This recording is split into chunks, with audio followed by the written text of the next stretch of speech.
Okay, I call the meeting to order. Before we begin the public forum, let's stand for the Pledge of Allegiance. Pledge allegiance to the flag of the United States of America, to the republic for which it stands, one nation, under God, indivisible, with liberty and justice for all.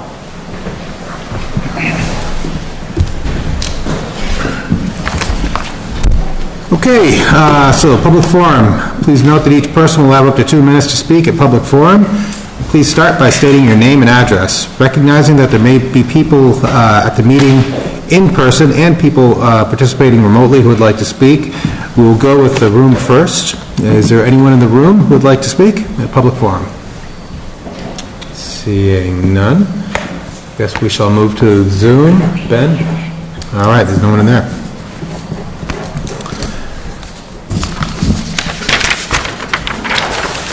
Moving on, consent agenda.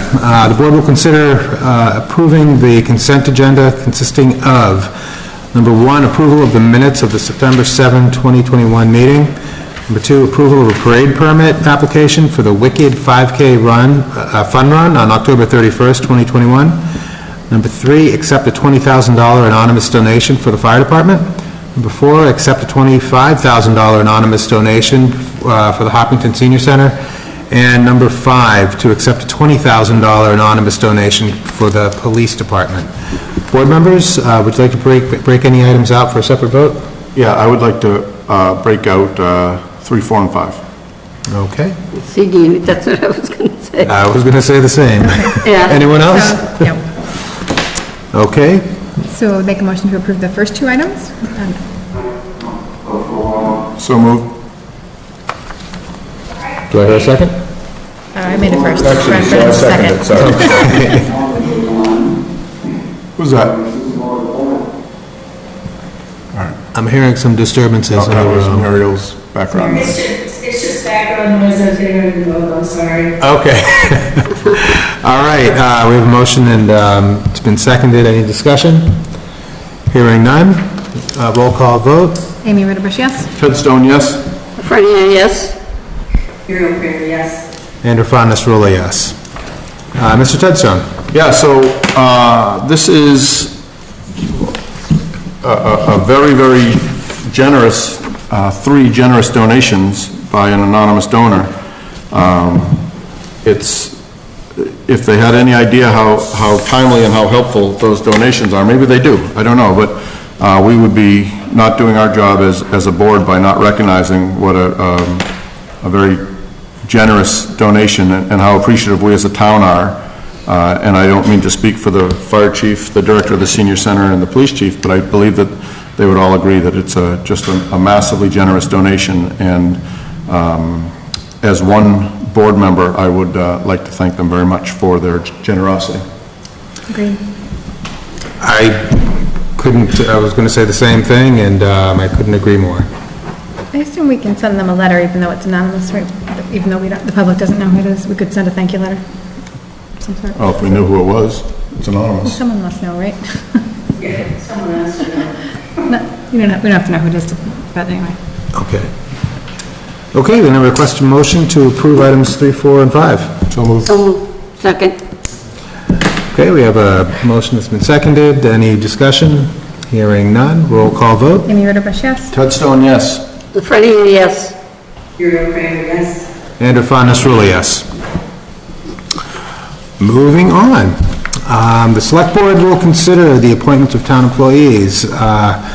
Consider confirming the town manager's appointment of Renee Chen as Deputy Assessor, Lori St. John as Administrative Assistant for Finance, and Susan Sadegi as Administrative Assistant for Finance. Mr. Kamala.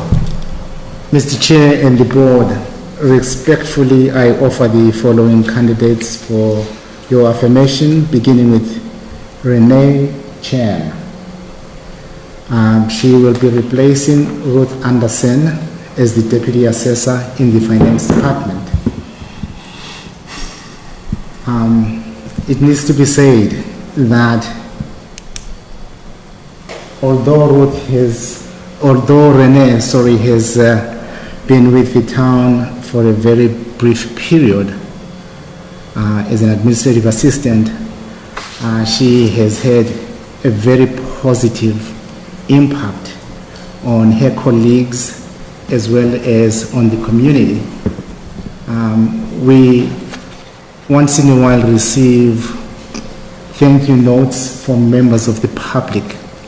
Most recently, I received one that spoke to the exceptional customer service that Renee had offered that individual.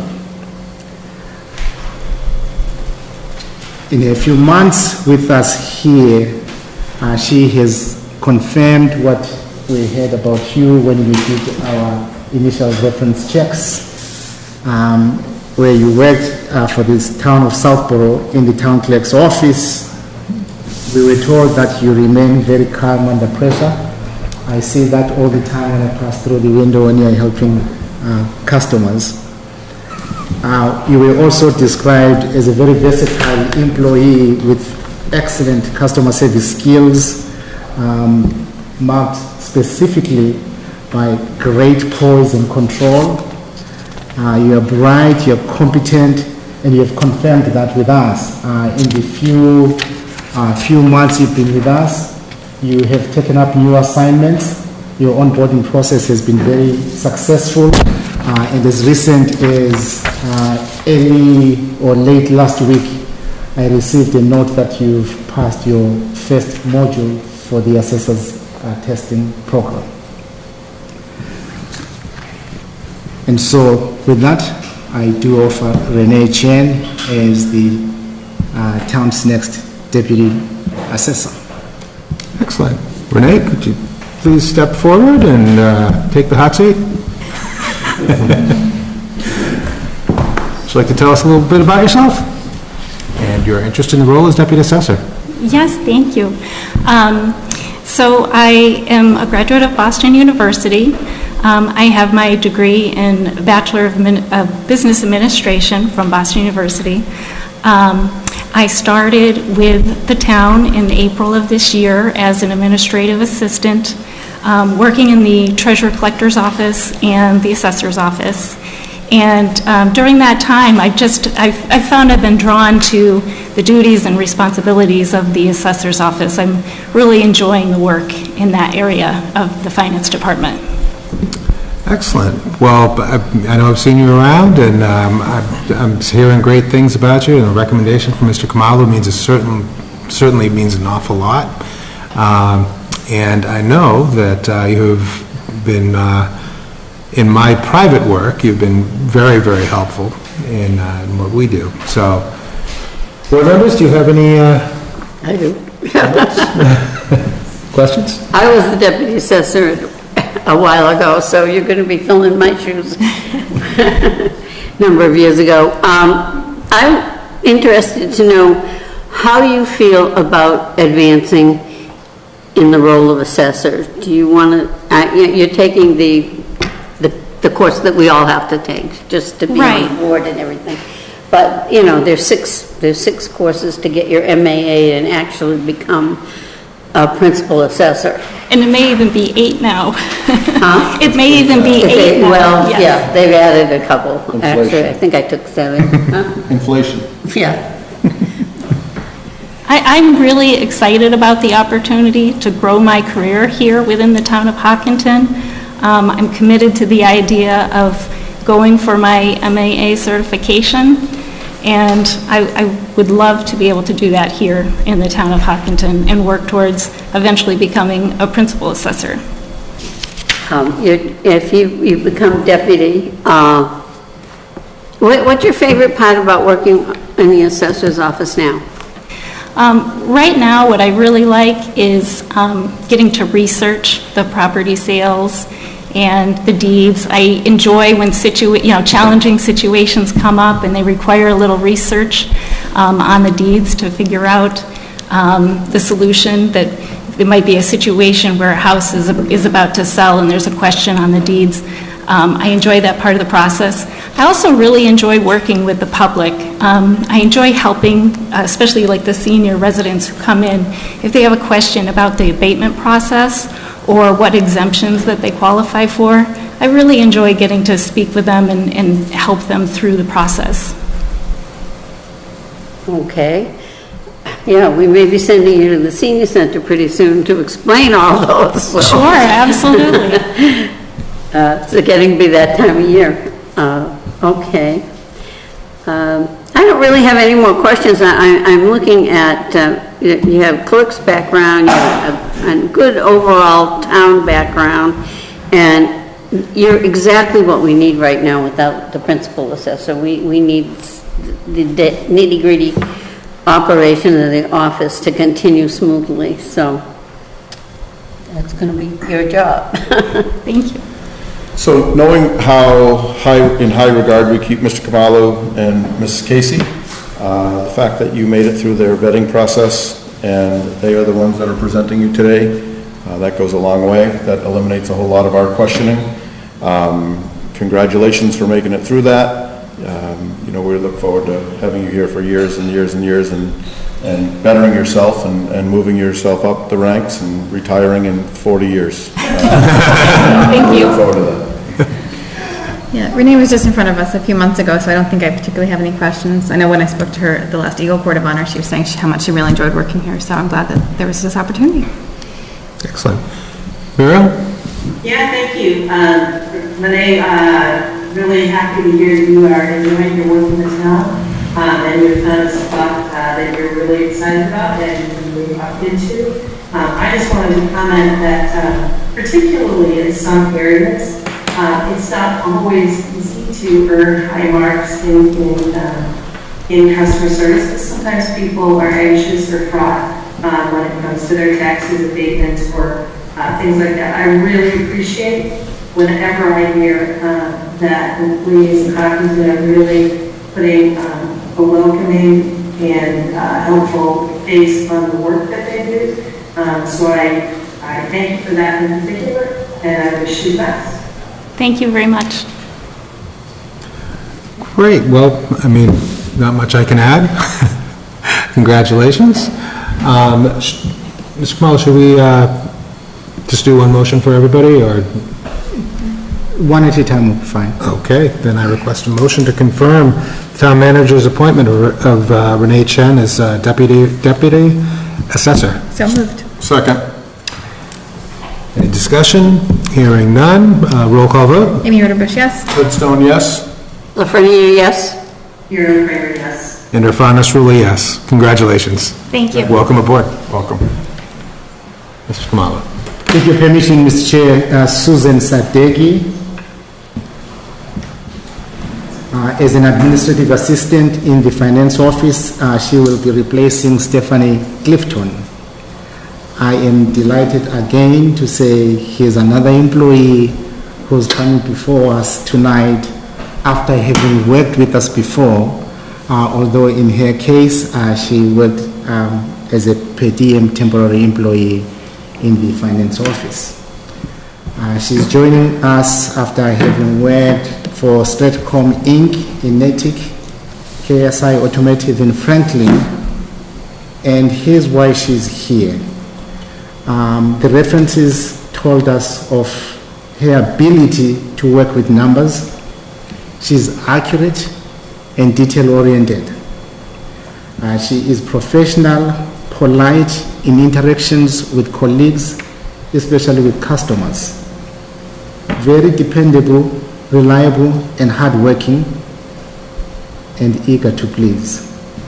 I present her to the board. I present Mrs. Sadegi to the board as our next administrative assistant in the office, in the finance office. Excellent. Welcome. Thank you. So I've had a look at your resume. Everything looks great, and I love the fact that you've already been working here, albeit as a contracted employee, but obviously you made quite an impression. Yes, thank you. Board members? Yeah, I don't think I particularly have any questions. I did look through your resume, and I'm glad that you worked here before and you have an idea what the atmosphere is like here and that you'd like to come back and that there's an opportunity for you. Yes, and I'm so glad that I had 1 month temporary job at the town of Hopkinton, 2018. I learned a lot while I was working in the front desk, and combined administrative duties and combined by the accounting, and I learned a lot. So I'm so glad. Great. Excellent. Well, I wish you best of luck. We have a very cracked financial staff here. These people are dedicated, hardworking. Anytime I come here, somebody seems to be here. They don't really watch the clock, so they're a hardworking group. And if you're here in front of us, then you've passed the initial test, and I'm sure they're all looking forward to getting you in there and working with us. So congratulations. Thank you very much. Thank you. Welcome to Hopkinton. Thank you very much. Muriel? Yeah, no, I don't have any questions either. Hardy, welcome. Really glad to have folks that are excited to be here, excited about the work, and are friendly and enthusiastic and hardworking. Perfect. Great. Well, all I can say is I hope your exit from the hot seat will not be a quick exit from the town. Welcome aboard. I would move to confirm Susan Sadeghi as Administrative Assistant for Finance. Second. Any discussion? Hearing none, roll call vote. Amy Rodenbush, yes. Toadstone, yes? Friend here, yes? Here in Kramer, yes? And Irfan Rula, yes. Welcome aboard. And finally, Mr. Chair, Laurie St. John. And as she's coming along, I think I should take this opportunity to congratulate the Human Resources Department. Laurie St. John is replacing Renee Chen as an administrative assistant in finance. This must be the quickest filling of a position we've ever done. Thank you for being so available. Hey, I'm the new kid in the block. I haven't had any previous time here. Yeah. Very briefly, she made it to this point because of what we found in her skills in relationship to what is happening in our finance department. As you know, we are working very hard to implement new processes. We were told that, Laurie, you are great at learning new processes and systems, and you are exceptionally good in suggesting procedures for streamlining processes. I'm very excited. We're looking forward to you doing that for Hopkinton. We're also a very busy town. I boast happily that we are one of the busiest communities that I've ever worked for. We were told that you are very capable in handling a high volume of work through your exceptional organizational skills. They'll certainly come in handy. And then finally, that you are a people person and you're always willing to develop meaningful, long-lasting professional relationships. Absolutely. So respectfully, I offer Laurie as Renee's replacement. Well, Laurie, you just saw the you just saw the shoes that you're filling here. So, welcome aboard. I looked at your resume and it's quite extensive. I think you'll have your hands full here, but a recommendation that you can handle the volume. I have full confidence in Mr. Kamalo and Maria that you can handle it. Thank you. So look forward to having you here. Board members? Yeah, I think likewise, I looked through your resume and it looks great, and I'm glad that we found a place for you here, a job opportunity that fits. And welcome, looking forward to it. Yeah, well, same as we've said for everyone. Welcome aboard. Just getting here means you've done something right, and look forward to going to your retirement party in 40 years from here. Hopefully it's a little bit later than that, but that's good.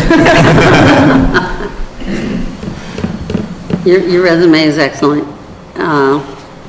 in reading it, and I think you're exactly what we need with the budget time coming up and everything, that I think you'll be an asset. I'm looking forward to the challenges and learning all kinds of new stuff and just rolling up my sleeves and helping out. Awesome. Camaro?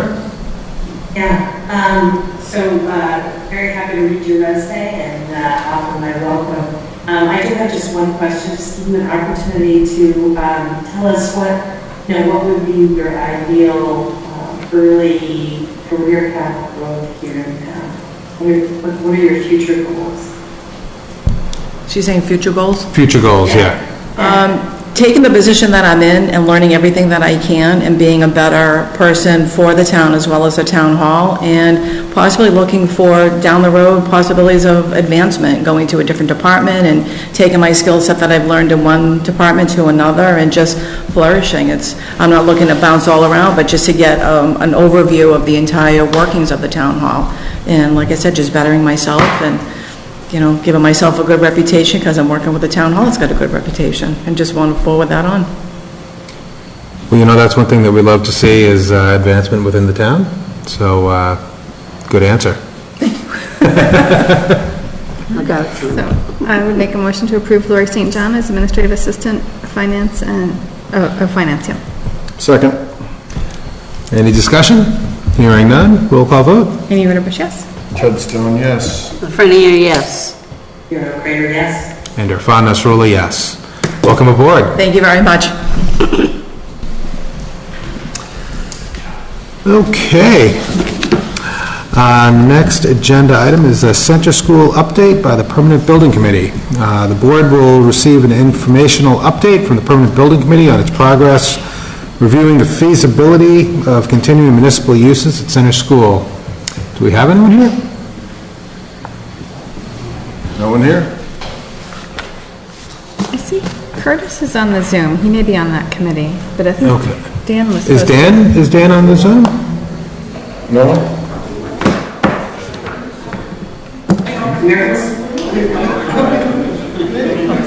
Oh, they're all hiding.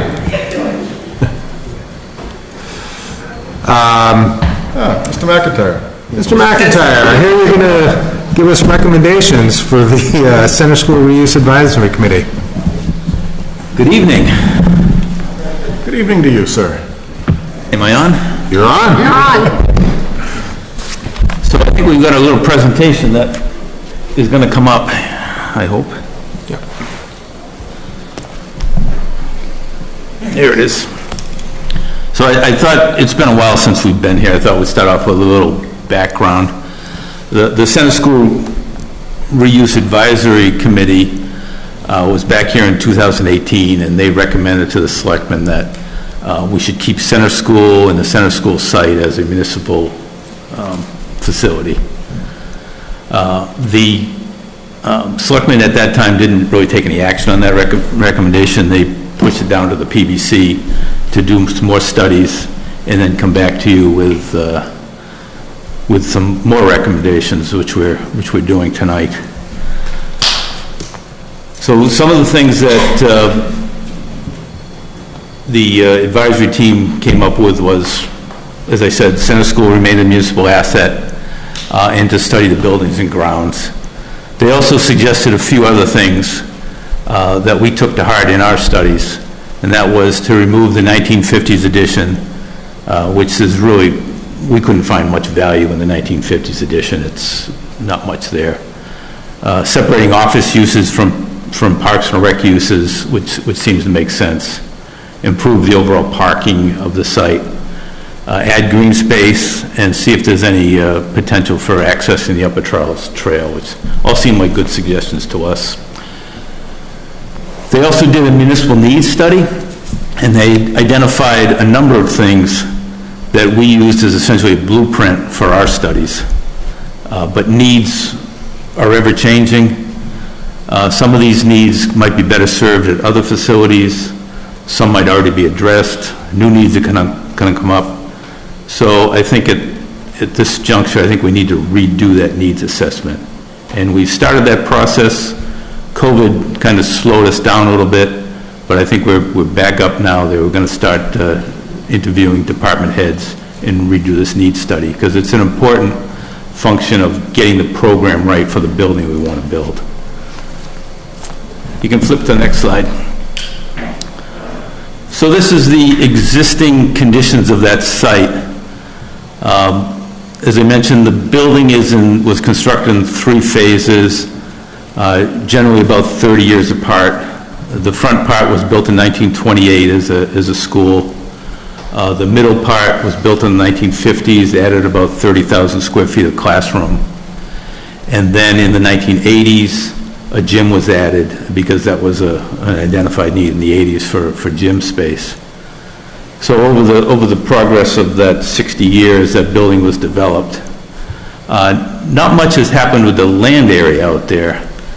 As you can see, the town-owned land is split into 2 separate parcels. Roughly about 12 acres total, split about evenly between the school building property and the back property, which is landlocked. There's an Eversource right-of-way that goes between the 2. So in order to be able to use the back property, we'd have to make a deal with Eversource to get access to it. But we did want to show that there is a lot of potential property out there. Is it just a right of way, or is it owned outright? It's actually owned in fee by Eversource. Yeah. So we looked at a number of options as part of our work over the last couple of years. I'm not sure how many total. They're all kind of plays on one another. So we selected 3 options tonight that kind of are representative of the various options we studied. The first one was kind of the no-brainer option. We're going to rehab the existing structure as is. This really isn't the best use of the property. From what we're finding out is a lot of challenges in rehabbing an existing structure. We really couldn't meet all of the needs identified by the Center School Reuse Committee. We wouldn't have a community center. There's going to be limited meeting space. I don't think there's any record storage in this. It's just it's a challenge to update the structure to current codes, ADA compliance. We could do something with it, but we don't really think this is the best option. The next 2 options are kind of the extremes of the ones that we looked at.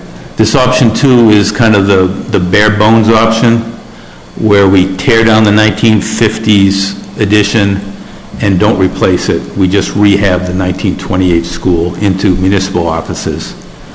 And then in the back is really just Parks and Rec. And this could either be a rehab of the existing gym in Parks and Rec space, or tear that down as well and build a new gym.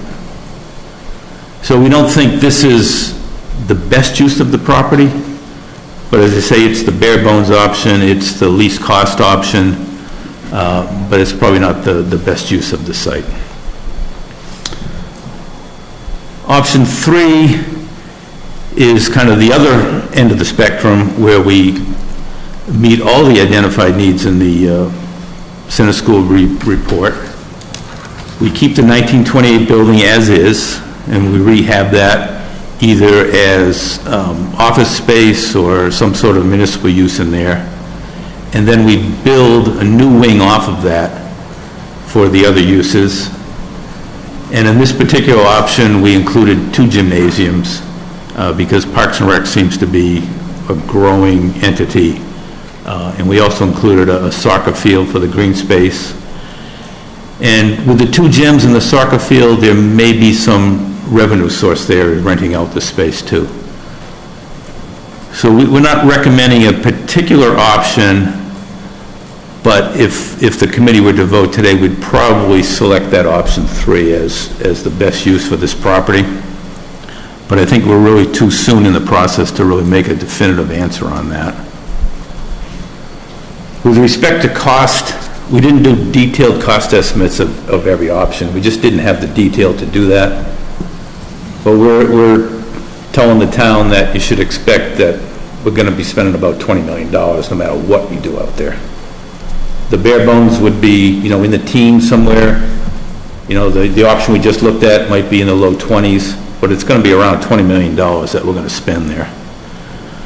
Now, conventional wisdom tells us that, you know, rehabbing the structure would be the least cost, and while that may be true, there's some things at this site that, you know, may challenge that conventional wisdom.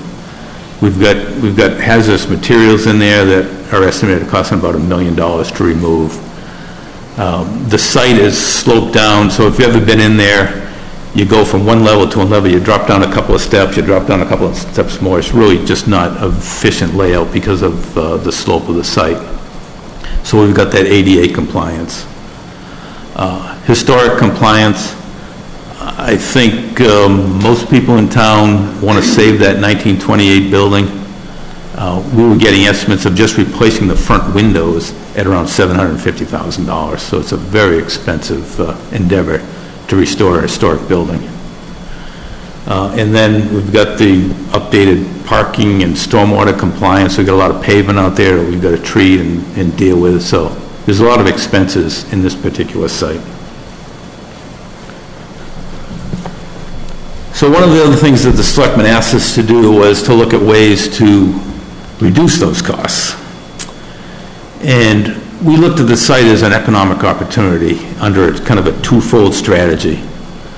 One is that there's not a whole lot of land downtown, and this is one of the bigger excess parcels downtown that it has some value. The PBC retained Leggett & McCall, which is a very knowledgeable real estate advisory firm, to take a look at this land. And they agree that there is value in that land, and they think that the highest and best use would be housing on that property. So the second part of the twofold strategy would to be go into a private partner, public-private partnership with some developer to help develop that property.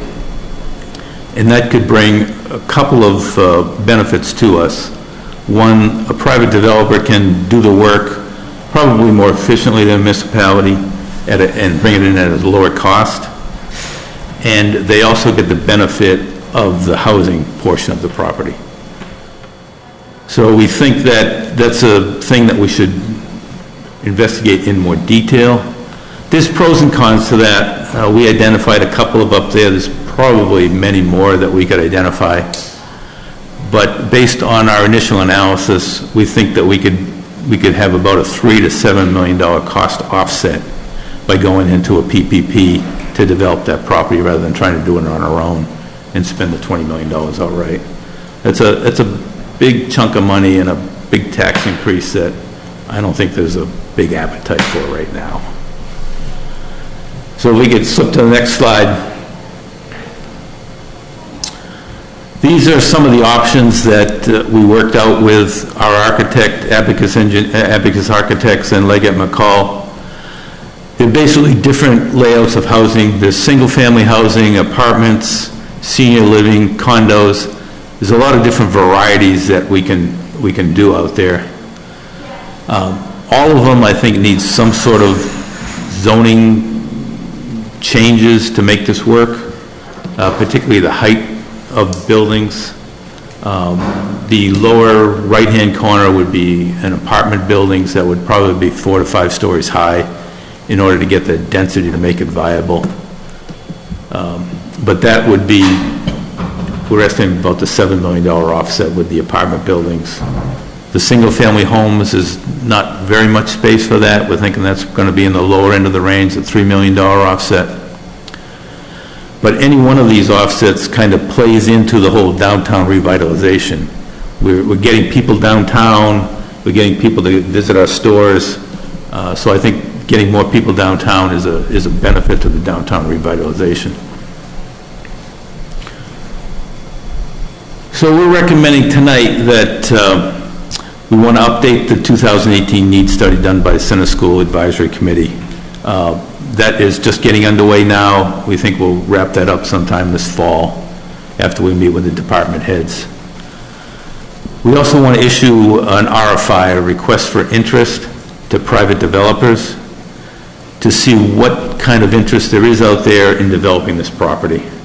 Maybe we're wrong, maybe Leggett McCall is too optimistic, so we thought we'd best we just go out to some developers, see what interest there is, and see if our estimates are appropriate.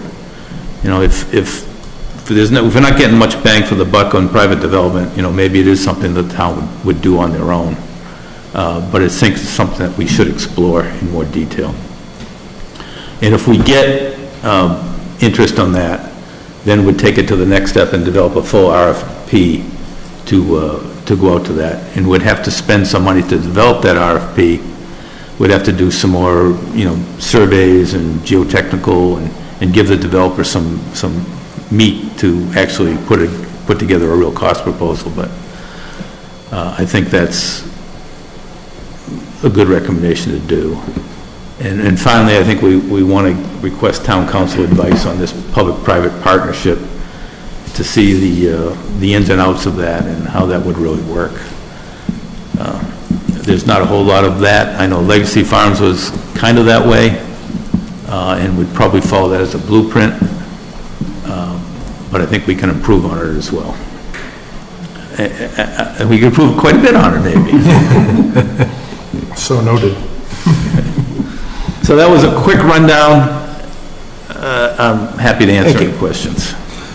I'll save mine for last. Board members, any questions? Yeah, I was going to thank you for putting this all together and doing this research. This is really helpful. It's our first time seeing it, so, and for the public's first time probably seeing it too. Mm-hmm. So I wondered if you might consider doing like a Zoom or something at HCAM where people could the general public could see it and ask questions too, because I'd like to kind of gauge feedback from residents.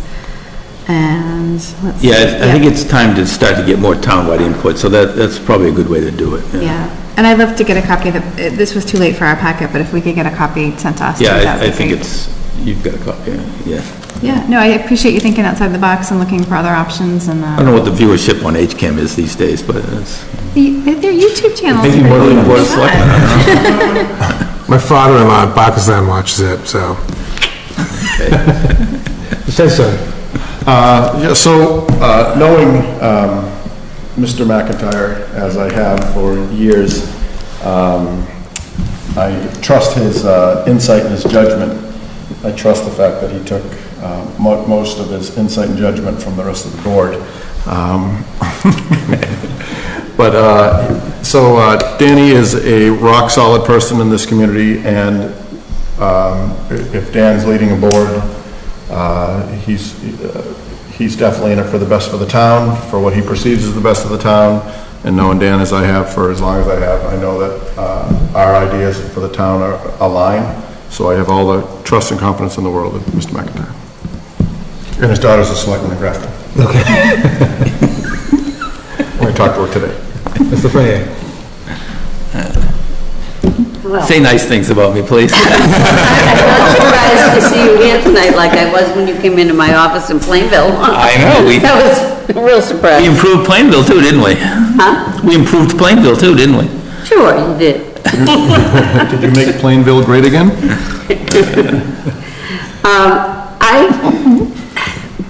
I really want to urge that we move as forward as much as possible, and that we keep the public, you keep coming for these.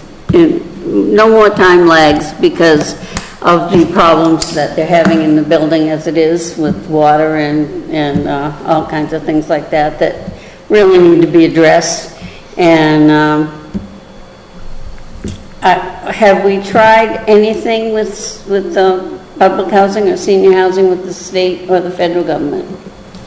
We haven't approached any of that, but one of the housing options would be like a senior housing or affordable housing type of thing. Yeah, I was just wondering if, how that's working. I don't think they're doing much of that right now.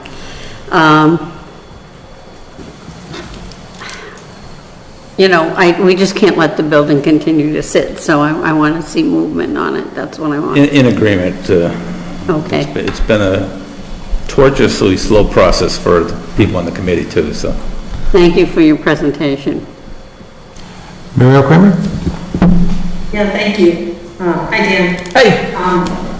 Could you, I know I'm talking from the screen, the Zoom screen. Could you tell us who's on that committee? Sure. There's, Dave Godfrey is here tonight. Anybody else here tonight? No. Mike DiMarcio. He's on the Zoom as well. He's on the Zoom? As well as Curtis. And Rob Scott is also, I think he may be on Zoom as well. Great, thank you. And we were assisted, just a plug for the people that assisted us. David Eisen is an architect with Abacus Architects. They did a lot of work for us, as well as Leggett McCall, who were very helpful in putting all this together. Awesome, thank you. I share Amy's perspective, and I'm glad you agree that it really is time to bring the public into the conversation again. We've learned the lesson many times that we need to stay in touch with the public and what they most want to see and are most willing to invest in. I wonder, as part of the needs assessment with the town department heads, are you including questions about the proposed public-private partnership and potential housing options? Because those kinds of options will also have impacts. Well, that wouldn't be really part of the department heads to talk about their needs, but it would be a discussion we have with town staff, particularly planning on the zoning changes that would be necessary.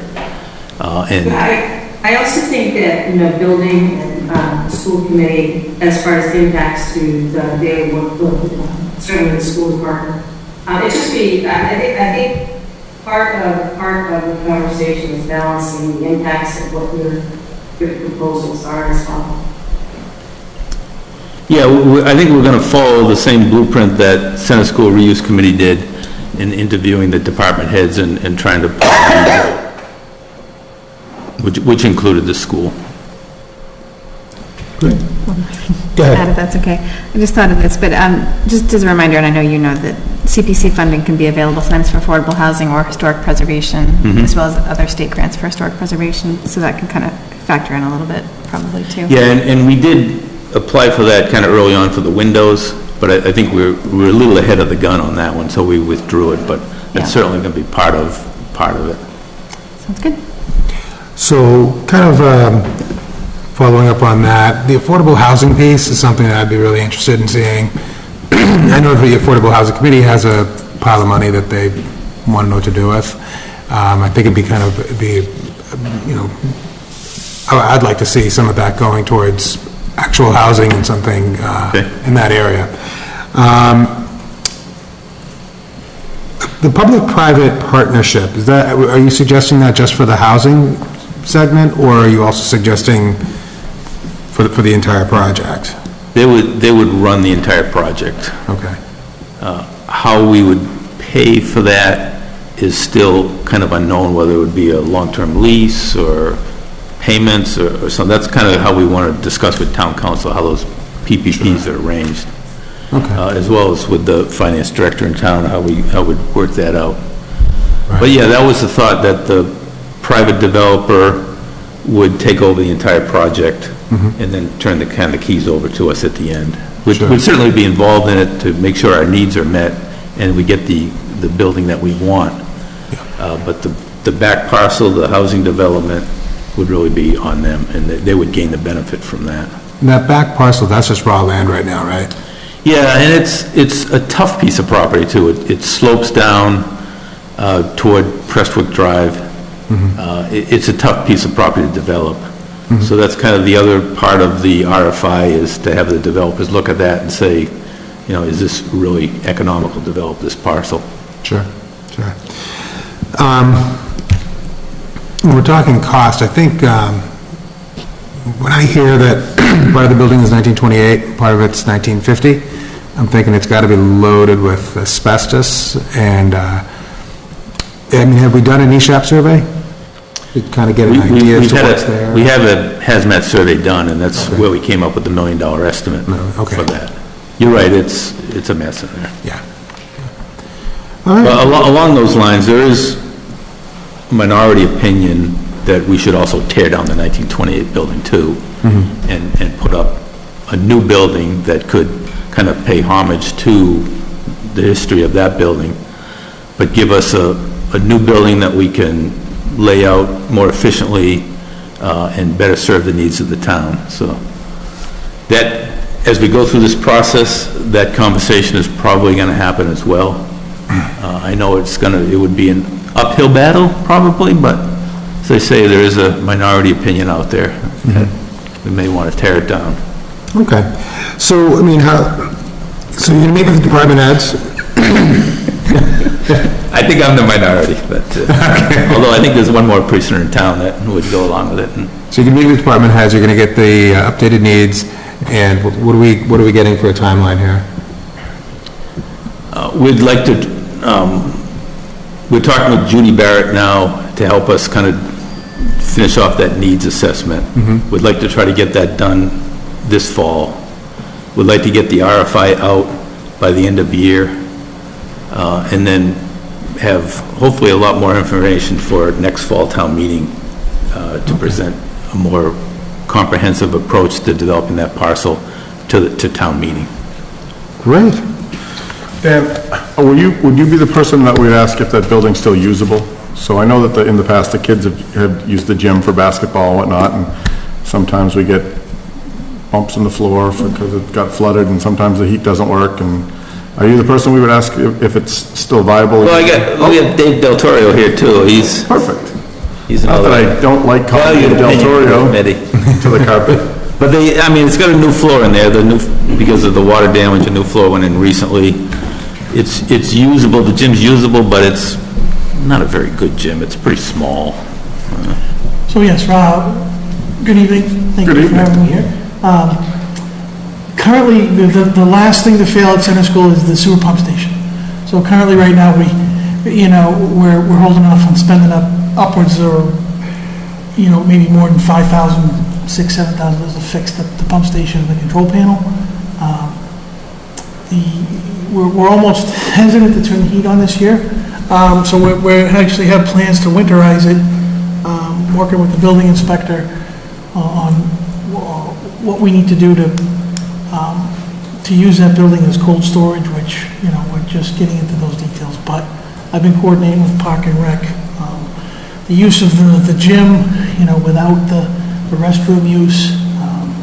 We're not using the 1928 section of the building anymore. We had to move Board of Health out of their storage area because of a steam leak and some severe air quality issues. So, piece by piece, it's a much smaller building right now than it looks for use.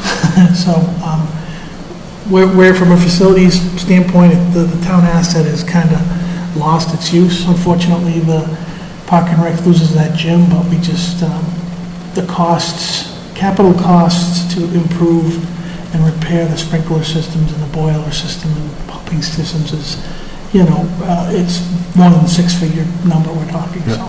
So I just think so Parks and Rec has used it and for a while. Yes. And if it's not going to be usable, I think that we should make sure that they know that it's not going to be usable long before they start scheduling basketball games. I've been coordinating with them for over a year on that, upwards of just, a couple of weeks ago, working with Jennifer. Good. And then, Dan, I'm surprised that you're in the minority that you would want to tear that down, being the first class that ever went through Center School in the class of 1932. That's got to be heart-wrenching. I did go there. And my kids went there, and my father went there, but I'm not, I'm the guy that tear down the family homestead to build a new house. We're all real proud of you. All right. Thank you very much. We really appreciate it. Thank you. Look forward to future updates. Next agenda item, COVID-19 update. Sean McAuliffe, Director of Public Health, will update the board on the town's response to the COVID-19 pandemic. Mr. McAuliffe, we went a little off schedule, so I'm going to ask if you can be quick. I've been editing it the entire time. So I just wanted to start off by thanking you for inviting us to the select board meeting. I wanted to thank my team, especially my COVID-19 response team. Right now they're recognized widely throughout the Commonwealth as being one of the top COVID response teams. out there. I mean, we know what we're doing. We've got different agencies that are coming to us for advice on how to handle cases. So, it's my hat's off to those guys. They're really a well-oiled machine. With that said, we're almost 2 years into COVID. I know people are frustrated. I know that they're inconvenienced. I know that they're tired. But I'm just asking people, and there's a small minority, but I'm just asking them to be a little civil when they're dealing with that team, because they have a job to do. They have regulatory responsibilities that they need to fulfill, and we had several instances last week where residents were swearing at them and just really being uncivil. And if someone's got an issue, they can come to me as the department head, but I'm just asking that people just take a civil tone when they're dealing with the nurses. Absolutely. On a positive note, our vaccination rates are outstanding. Each week by week, we continue to see improvement. We had another 54 people vaccinated last week. We have a team ready to go out and do some additional vaccination this week. The nurses have put together a fall prevention workshop on top of the COVID work. So we're continuing to add and bolster the services that we're providing to the community. We're in just about every metric. We've seen our vaccination percentages exceed 95%. And, right now we've got roughly 2,100 kids that we're just waiting authorization to get vaccinated in the elementary, preschool, elementary, and up to the middle school groups. We're working with the fire department, our MRC, the school nurses, and my nursing team, and we hope to be able to, hit the ground running as soon as we get authorization from the state to start vaccinating that group. And with that, my expectation is we'll be, again, we will remain as one of the communities with a population over 10,000 with the highest vaccination rate in the state. I think we're number 3 right now. So, there's a lot to be said about how the town has come and rallied around this issue and really worked to actually provide us, the opportunity to have polyarts and to have bloom spruce and barbecue last week. And it's a credit to everybody pulling together. Our metrics have remained pretty consistent. We've been, over the last month, we've been averaging roughly 16, 17 cases a week, about 2.5 cases a day. The majority of it is being driven by travel, where earlier on in September it was being driven by people returning from holiday, returning from Labor Day weekend travel.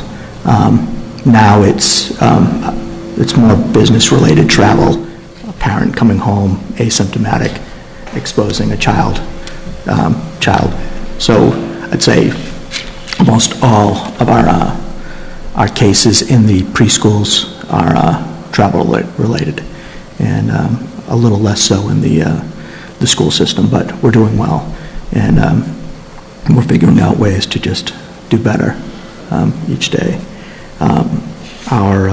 We've had 127 cases since August 1st. I keep on using August 1st because that's really where we started seeing an uptick.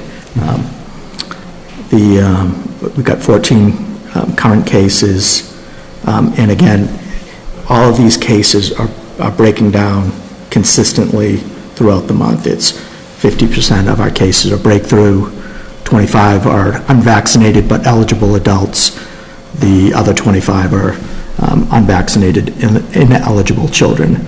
So again, our metrics are consistent. I think a lot of that is because we have such a high vaccination rate, And I believe once we get this younger age group vaccinated, I actually believe that as we vaccinate them, they'll pull in some of the more resistant, or some of the parents that have been hanging are just a little more resistant to getting vaccinated. And as we get more research in, I think, and we get FDA approval for Moderna, I expect a lot more to jump on. And that said, we're just awaiting authorization to proceed with our, with boosters. We've started vaccinating the vulnerable population, and we're kind of in a waiting mode where we've got the equipment and we've got the manpower. It's just receiving authorization to proceed. We're testing, and we're providing emergency kind of testing services at the nurse's office. And as we've said, I think the last time I was here, one of the things that we're a little hesitant to become a testing facility, because that would hinder our ability to provide vaccination and other services. But in the cases where we are providing testing services, I think that those services have been key to keeping our community spread down to, I'd say, 0. And that said, it's not too late to get vaccinated. We need to continue to avoid high-risk indoor events, face covering and distancing when possible. And then if we're traveling, really try to reduce the traveling with unvaccinated children until at least we can get, a dose into them. Right. But, makes sense. So, yeah. Great. Board members, any questions? I just want to thank him and his staff for all the tremendous amount of work you've been doing. We've been in contact. We had 2 VNAs call in to ask us for assistance, which was, it's pretty flattering that they hold, the team in that kind of regard. So, I'm grateful for the. I like that we are a model for others to emulate. Yeah. And 0 community spread, that's what I like to hear. And one other thing that it's worth mentioning is that we are seeing a significant number of RSV cases. It's a virus, it's a respiratory virus that's common in younger children, and it can be prevalent in older populations, but it is hitting daycares and people in the school system fairly hard. And the problem with it is it's cough, chest congestion, sore throat, sinus congestion. So it's very similar to COVID. And we believe that drove, we've been averaging about 700 to 800 people being tested a week in town, and we spiked up to about 900. And we believe that the RSV virus is what's behind that, because it looks just like COVID. I'm fairly confident it's what went through my household and my kids' school, and we were in a panic. We had over 23 people with COVID-like symptoms, and it spreads quickly. It's a lot of hand-to-mouth spread. So if people are experiencing symptoms, the best thing they can do is test. And if they're having troubles accessing testing, go out and buy a home test, and then they can consult with us and we can help provide them guidance. And I'd say the last thing I'll add is that we're going to put together a survey of facilities that are providing testing services with say a 12 to 24 hour turnaround, so we can better guide our residents to those services, so they're not left at home questioning. That's great. So it's, every little bit helps. Excellent. Thank you very much. I really appreciate your updates, and I think that list of quick turnaround testing sites would be hugely beneficial. Thank you so much. You're welcome. Thank you. Okay. Moving onwards. Select Board will review the contents of the Select Board Town Manager page of the town website. This agenda item was a board member request. Do we have the webpage?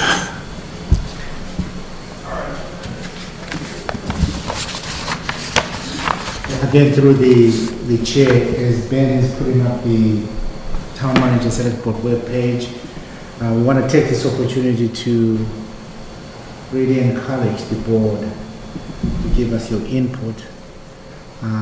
We would like our page to be more interactive, provide more information on the works of the board, and in a way come up with a process that really makes the website an integral part of our day-to-day work. So, Ms. Ritterbush, I believe this was one of your suggestions that... So was it me who suggested this one?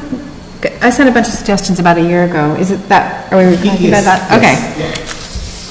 Okay, so it's hard for me to look at both my suggestion list and and what it is there now, but I did find my suggestion list from last year.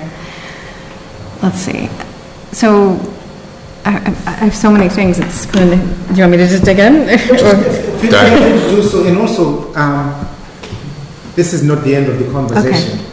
We wanted to put this out there, and if board members have any suggestions, today is not your final stop in giving us the suggestions. Yeah. And your office is open all the time for us, so we can, we don't have to do, this isn't a requirement for us to do this in open meetings, so we can just kind of touch on it and get to you as we see fit. Thank you. So we don't need to take Right. 2 hours on this tonight to... No, not at all, but I mean, I think the idea was that we should have something that is more easily accessible for the public to be able to find whatever information they're looking for. I think I think this came up in the Main Street Corridor project, and I think we've updated the website there in order to make it more accessible with the video cams and everything else. So do you want me to go through some of mine? I'm trying to take a long time, but so the whole page is done in a more like a header font. It's kind of called Playfair rather than like a plain text font. So it makes the page the words are very big and large, and just seems like most of the font should be like an ordinary sans serifs type font. So that's an overall comment. The beginning paragraph looks good. I'm trying to think if like we need to update the date on them. We're now in 21-22. Let's see. So we've got a recent statement, we've got a photo.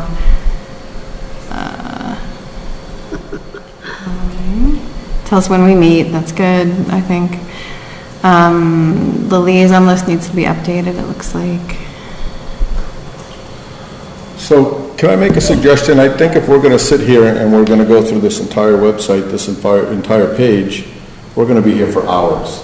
So I think that we could probably, whatever our thoughts are on the webpage, and I don't claim to be an expert even a little bit at it. So I would defer to your thoughts and suggestions, Amy, because you're the person that knows this stuff quite a bit more than I, but I don't think this is the right forum to go through and go letter by letter and font and things like that. I think that's probably things we could do offline to save the townspeople as well as our board members a significant amount of time to get this taken care of offline. And then when it's complete, bring it back, and then we can go over and say, here's how we're doing it, and this is the end result. Through the chair,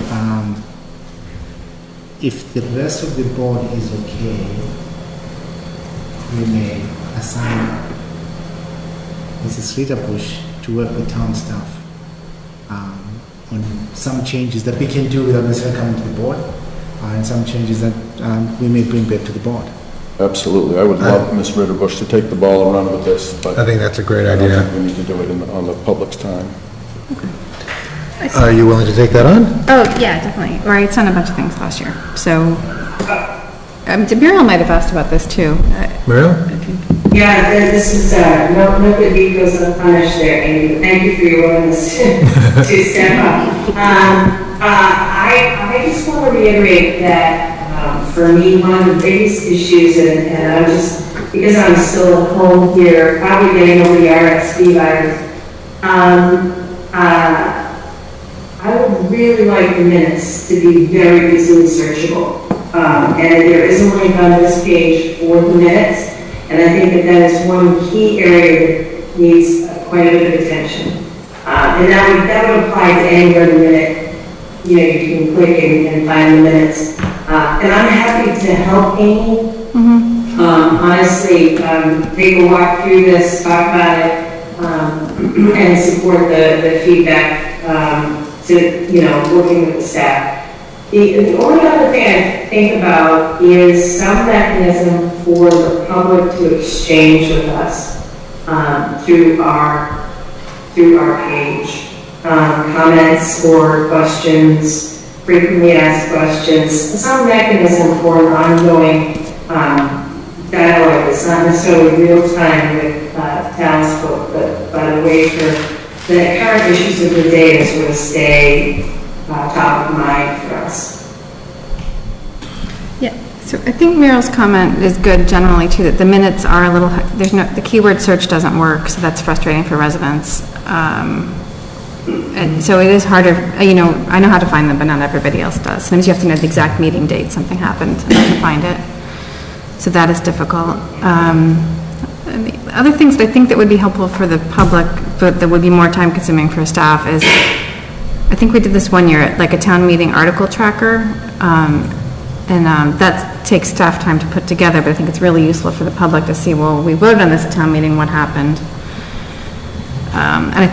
It must have been 2 years ago that we did it, but maybe because of COVID, it's fallen by the wayside. And I also hear a lot about like a legacy farms tracker type document, like to know, like that project is almost done, but not quite done. People kind of want to know what's done, what's left. So, Mr. Knoll, would you be amenable to get together with Ms. Ritterbusch and Ms. Kramer and get this taken care of? I'd be happy to. Thank you. I think that sounds like a great idea. I think the ideas sound fantastic, and yeah, please, if you guys can get together and come up with some ideas. One more thing, sorry. Go ahead, please. Okay. The other thing is, I worked with Eileen Lazarus a lot on this last week, getting the boards and committee database. So the boards and committee database is not always easy to find who's still on a committee, and it takes a little bit of research. And so it would be good if that were more, easy to find the information or more readily updated. I think that people disappear when their term expires. Is that the problem? And so then you can't really tell what's going on with the committee. It looks like it has one person, but there's probably people that just haven't reapplied yet that are still continuing. Anyway, it's hard for the public to find that stuff. I mean, I think it all sounds very, very transparent.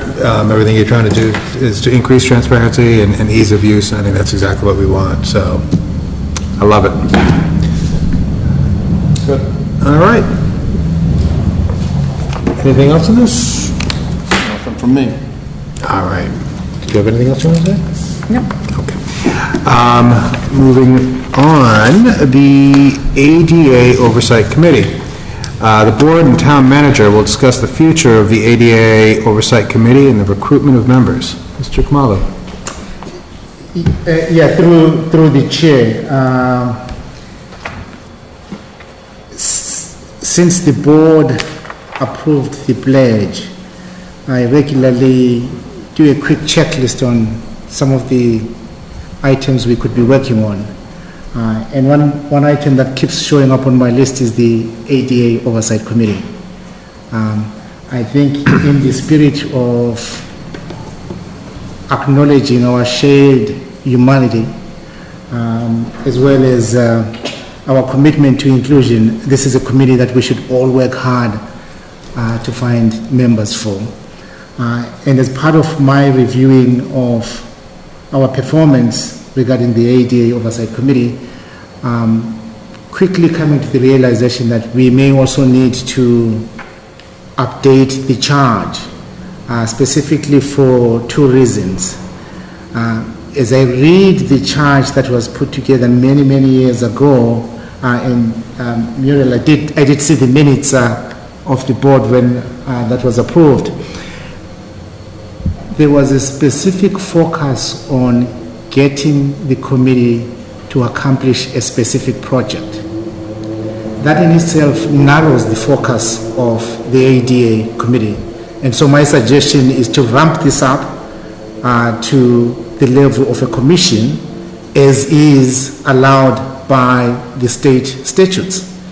That therefore would require, if the board is inclined, step one, revising the charge, and then number two, defining a process that gets the commission before town meeting in May next year.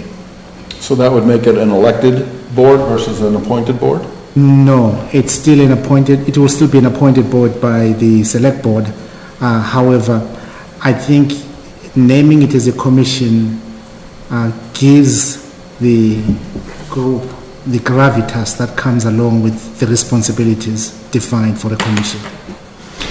So why does it need to go to town meeting? Is it because it's just a elevation to a commission? Or is there financial implications to it?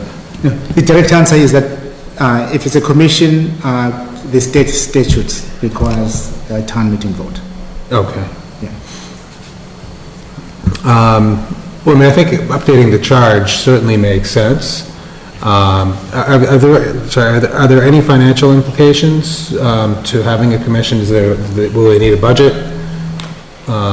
Like, how would that kind of financially work? Yeah. There are two possible financial implications. On the plus side, we now have a mechanism that could identify grant opportunities for the town. Mm-hmm. So we bring in more revenue to the town to address accessibility issues. The second part is similar to what we had between 2009 and perhaps up to 2010. We actually had a regular appropriation at town meeting towards addressing disability issues. And in fact, as we are saying this, I should share with the board that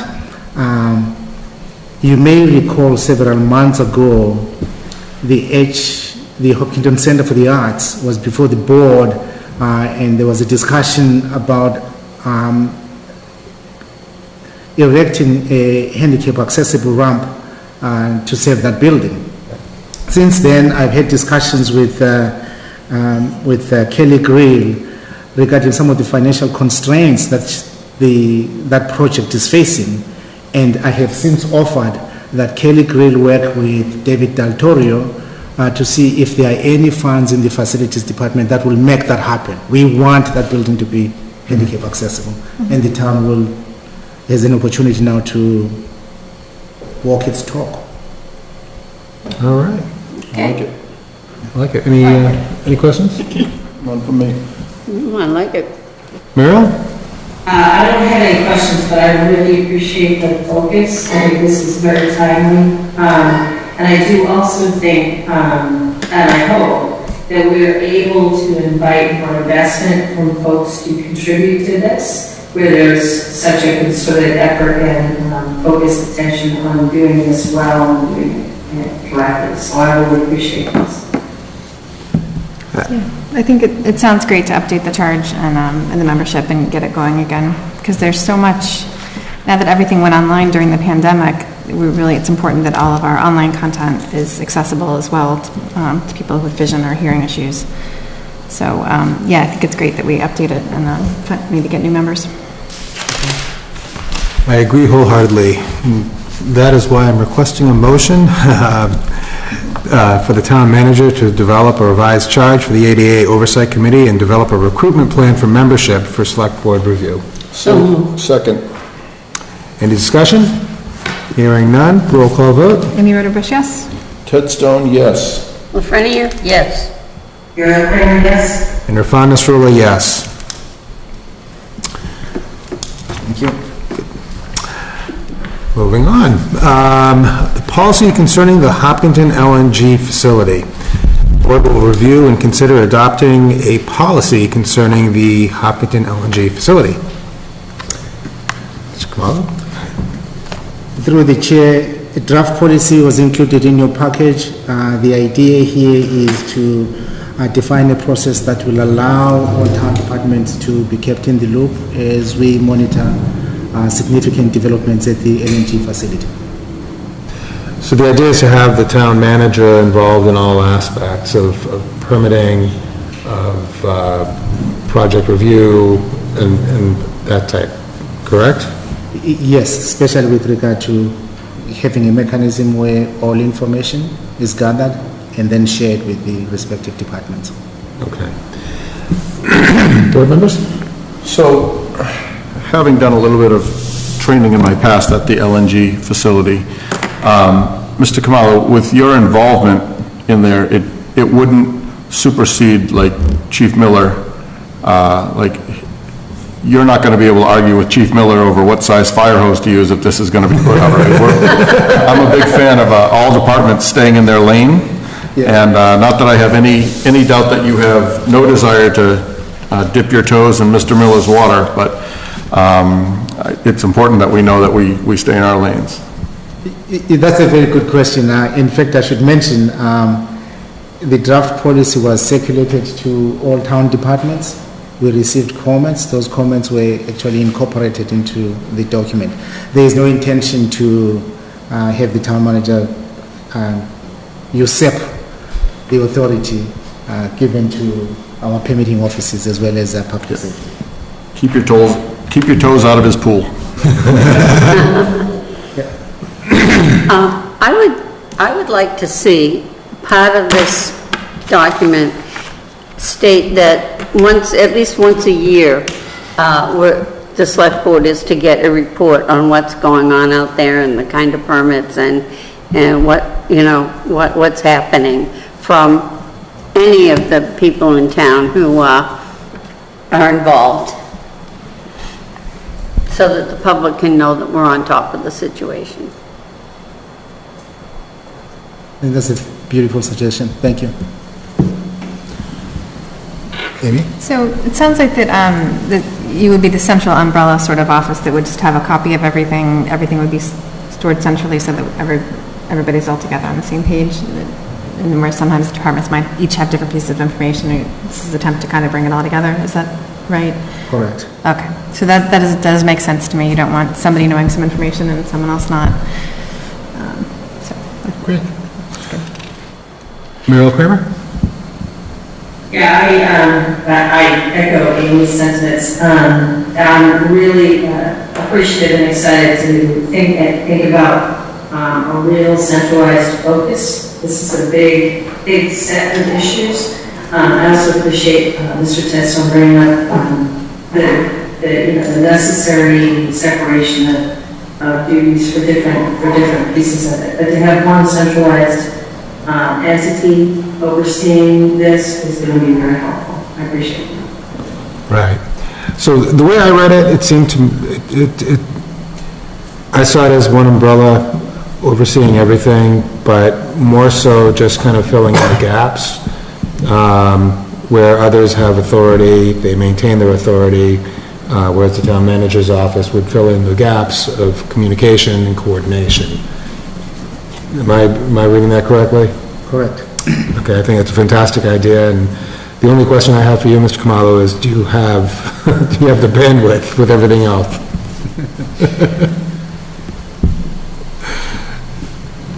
It's a team effort. There we go. Great. So, I would move to adopt the policy concerning Hopkinton LNG facility as written in the packet. Second. any discussion? Hearing none, roll call vote. Amy Roderbush, yes? Ted Stone, yes. Lafreniere, yes. Okay, yes. Nirvana Surly, yes. Okay, the town manager report. Mr. Kamalo. Yeah, thank you, Mr. Chair. Quickly, we included the Main Street corridor update. As usual, if the board has any questions, let us know. We're always looking for opportunities to improve our communication, especially with regard to this significant project in town, especially with the residents and businesses on Main Street.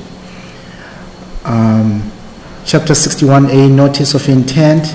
Wanted to share this information. I think I need to recuse myself for this. Yeah, Mr. Herr. Representative. Solar. Somebody just wave when I can come back. We have received notice of intent to convert the use of 05 Mechanic Street, Wood Street, and I included the steps that the town will need to follow in the packet shared. I think one thing that needs to be said is, given the very tight window that the town needs to act, we may have to do the appraisal simultaneously alongside consultations with the other town departments to identify needs. I have a question too. Without John, I'm wondering how long the parcel's been in 61A, and if we're going to get rollback or conveyance taxes from the property.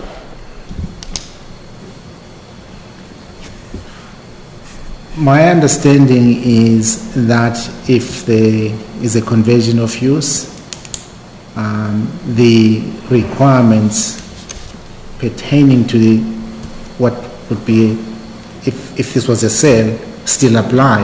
So my assumption is yes. We will yes. get rollback taxes, Yeah. okay. Mr. Cavallo, I know that when we initially spoke about this, we were okay with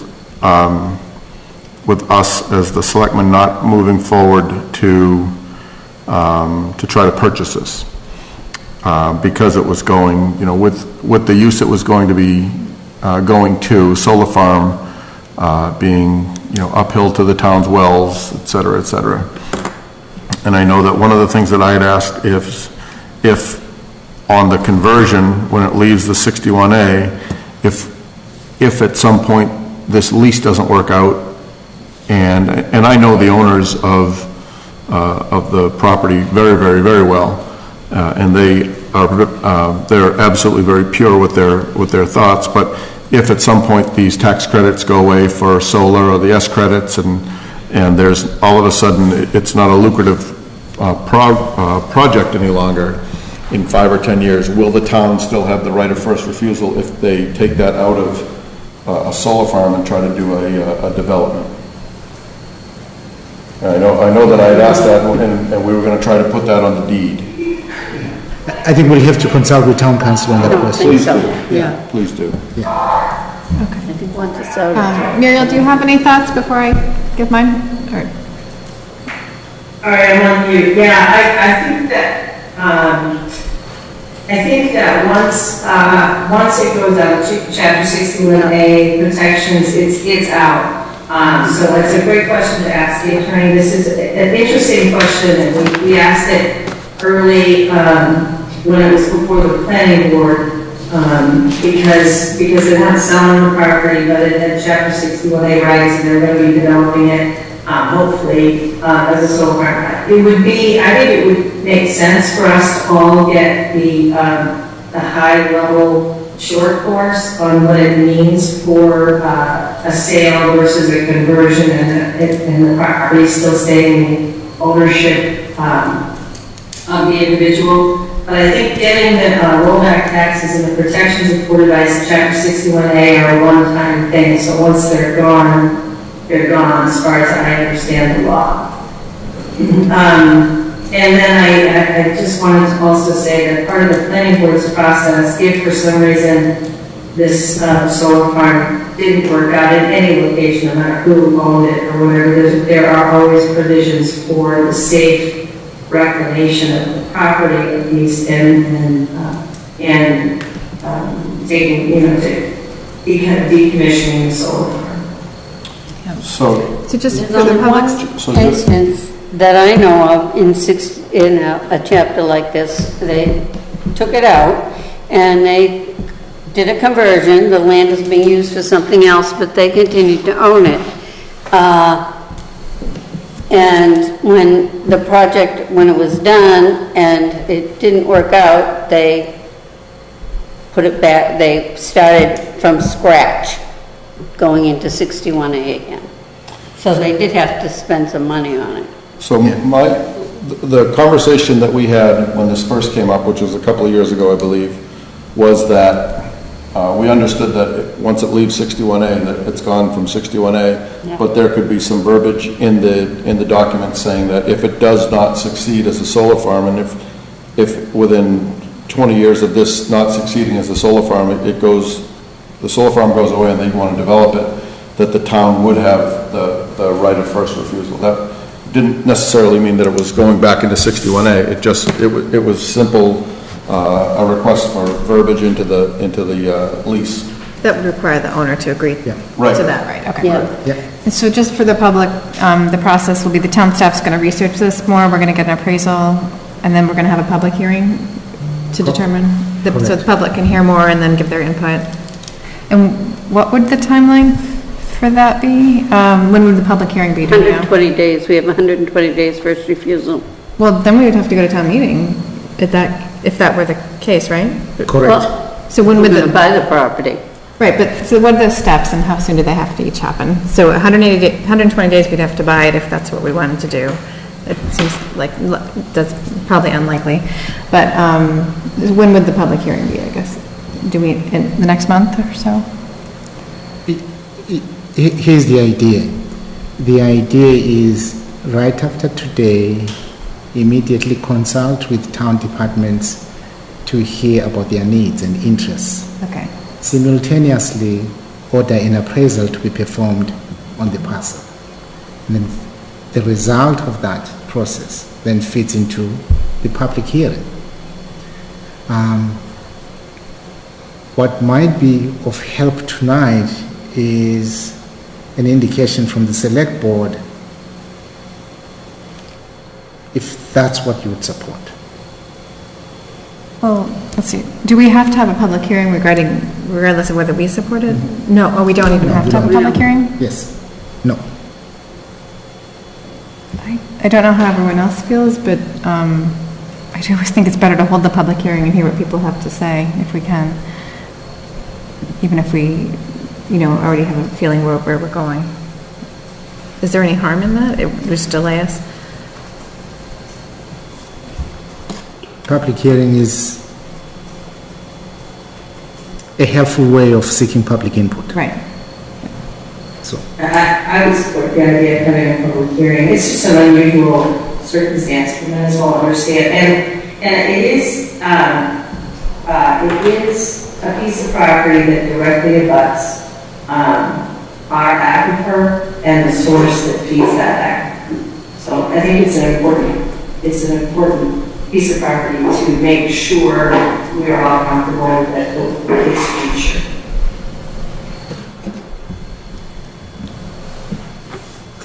Thank you. Okay. And you don't need a vote for us. You don't need a vote for us, just discussion. Yeah, there's no need, there's no need for a vote. Thank you. Okay. Okay, moving on. With the chair's permission, let me invite Maria Casey to join the meeting.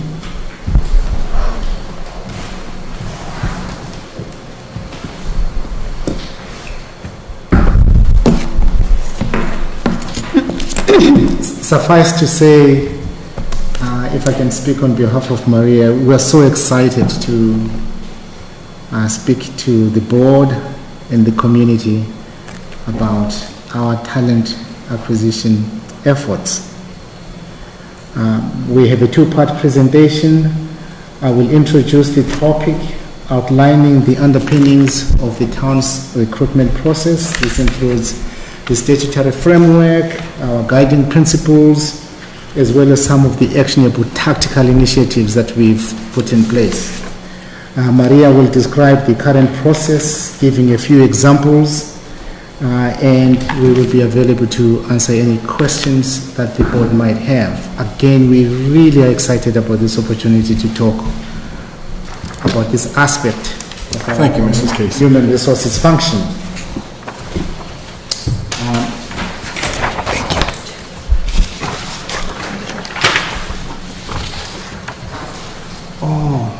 We need to email a copy to Muriel. Yeah, I can take a picture of it and send it to her. Thank you. Sorry, Muriel. Yeah, no, thank you, that would be great. That's fine. Yeah.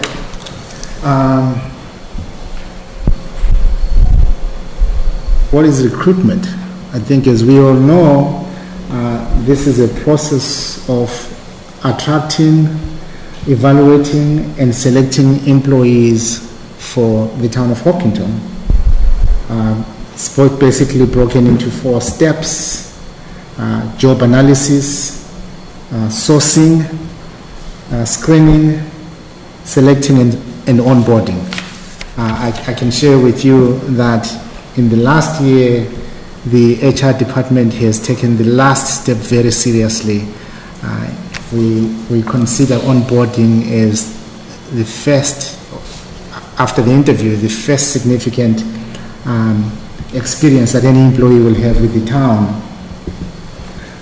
In Hopkinton, it is our belief that having and implementing a consistent recruitment plan optimizes our ability to recruit the best candidate, to have a repeatable process in place, to gain efficiencies by way of time and resources, enhance transparency and credibility of the process, and finally, it helps us to foster compliance and advance continuous improvement. We also know and appreciate that in public service delivery, employees are our most valued asset, and therefore the town's hiring process is integral to our successful service delivery. Every employee hired contributes to our mission and the delivery of higher quality services. Thus, it goes without saying that the recruitment process positions Hopkinton for success. Following COVID-19, we all have read extensively and heard almost every day how most companies are struggling to hire employees. Hopkinton is not an exception. This means that hiring employees with the skills and experience to meet the town needs requires clarity on the recruitment process. We also know that in public enterprises, this process at times is complex, it's tedious, it's daunting, at times it's slow.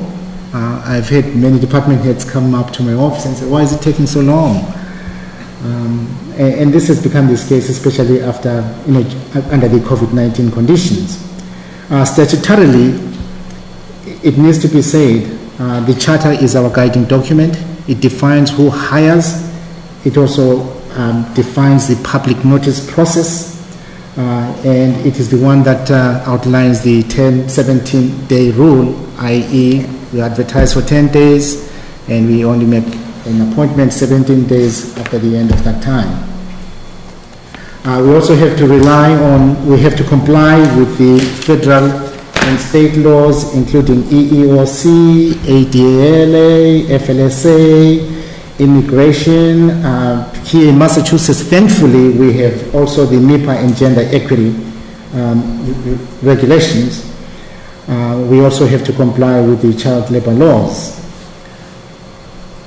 And again, thankfully, here in Hopkinton, we also have town meeting votes. Town meeting votes that identify our police and fire chiefs as strong chiefs, giving them specific responsibilities with regard to this process. We also have a bylaw that identifies the salary administration plan. And finally, we have union contract or collective bargaining agreements. In terms of guiding principles, we have 2 buckets for this. The first bucket are the micro principles, finding the best candidate, searching for the underrepresented groups, fostering retention, honoring the pledge that the select board approved for the town, advancing equal opportunity for all, acknowledging that we all have different life experiences, using every opportunity to be transparent, and finally, being nimble and flexible whilst being compliant. At the micro level, we focus on the position description, promoting the position. That's what I always tell Maria when we have a notice coming out. I say, Maria, this is an opportunity for us to promote the position as well as advance our brand. We cast the net wide. We also are very thorough in reviewing the letter of interest because we know when the candidates appear before the select board, the question that is always asked is, why Hopkinton? We always want to see that articulated clearly in the letter of interest. We go very deep in the interviews. We have heard about our panel interviews. The panelists are role-specific and they are cross-departmental in most cases. We do select for the now, the future, the position, and the town culture. Maria is a stickler to selecting the right candidate at the right time. Staying true to our fiscal responsibility, we also want to make sure that the price is right. We have been given very clear guidance that Hopkinton may not be the town offering the highest salary, but also we don't want to be the ones paying the least. We do very thorough reference checks, relying on many institutions that we have here in town to help us along. And as I said earlier, onboarding is one of our key principles. And then on the actionable strategic and tactical initiatives, here's what we've done to make Hopkinton the destination for employees. We always say Hopkinton is the place where everybody wants to come and work, live, and play, and we're playing our part in that regard. We're investing in our employees. We've developed an ecosystem of training, focusing on strategic planning, leadership development, municipal-oriented trainings specific to employee roles. We also, most recently, have put an emphasis on stress resilience as well as diversity training. We build awareness and educate our employees on how to talk about the difficult subjects. For example, most recently we have focused on race, class, and social justice. We have been big and required all our supervisors to define succession plans as well as leading by example. We're humble. We have accepted also that there are things we don't know, and that's why we are here tonight to learn about other opportunities. And then finally, we've also said that since our employees are our most valued asset, there are times where we absolutely dedicate the time that is necessary to allow us to get to the correct and right decision. So, in a way, that's the framework within which this process works. And Maria will now define the process. Through the chair. So HR's vision is to enhance the workplace and more closely mirror the community, to identify areas of focus that are in line with our mission, improving upon areas not yet fully developed, and to assist the town and its employees in providing the most effective services while enriching the work experience. The process has evolved over the years and, at times is ever changing. It depends on the community's needs at that time. The evaluation of the role or position and the assessment of where the talent is, as Norman shared. Talent is at a premium right now. Similar bucketing, if you will. We've got what we call a comparative merit promotion process. And promotion meaning promoting of the position, not necessarily promotion of a person.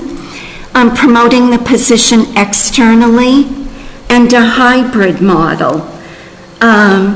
So, with regard to the competitive merit promotion, candidates are already invested in the community. They have institutional knowledge that we like to hold on to if we can. And the community has invested back in them. When we promote the position externally, we've broadened our search over the past years to include a mass diversity website that gets it out to a number of other diversity partnerships that they work on, and has even included minority professional networks, Latin American, Chinese American, and Black Caucus publications. The hybrid model is we may advertise both internally and externally.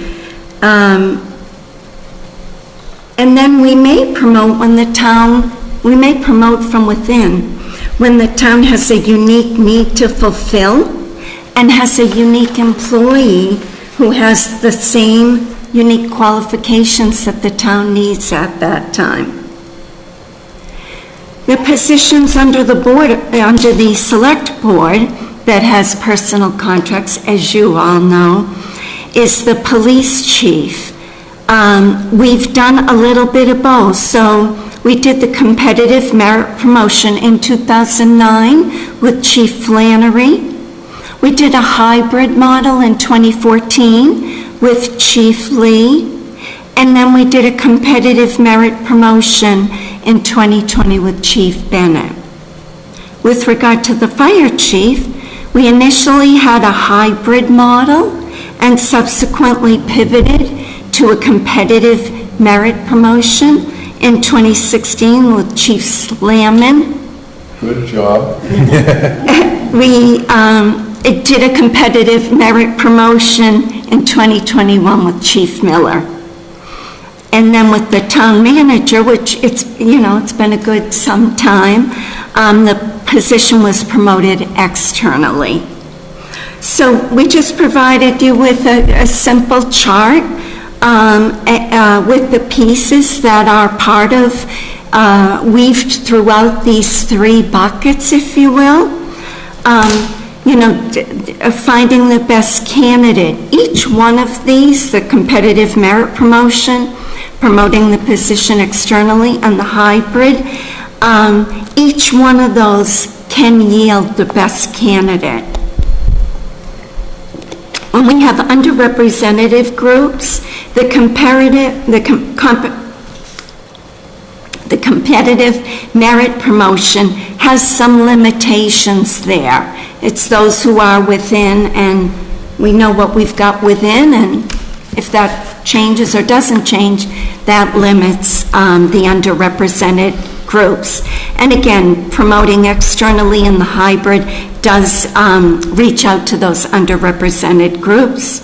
We want to retain, so the competitive merit promotion is effective there, not so much when we are external or hybrid. We want to honor the pledge, as well as all of us here at the town manager, the HR department, all of the department heads have been a very active champion, partnering with us on the pledge that the select board took, the HR's department, strategic initiatives, it's all blended there within. So with a competitive merit promotion, there's potential less, similarly for the underrepresented for the same reason. With promoting the position externally, we can be more competitive. Equal opportunity for all, I am all about that. And so that goes across the chart, yes, yes, yes. Consistent, we might do the competitive merit promotion or promoted externally. In that way, there might not be consistency. We don't always do it the same way. We do it based on the community's needs. And then life's experience, maturity in the role, in the competitive merit, there's less. In promoting it externally and hybrid is more. We always strive to improve processes and have for my 6.5 years. And so we're always looking at continuous improvement. What can we do better?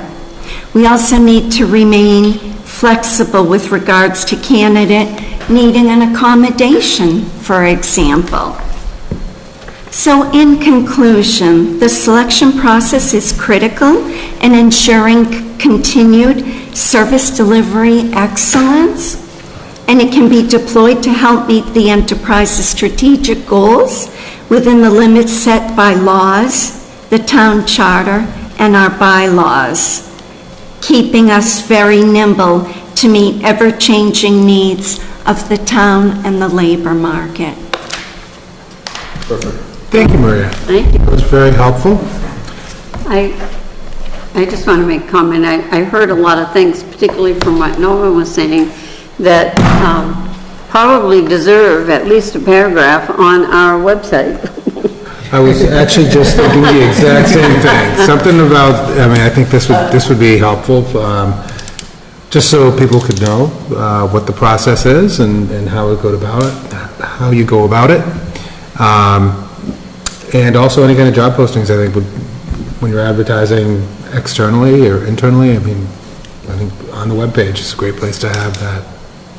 And it is, so not this presentation, but we do post externally. Anything that goes to our website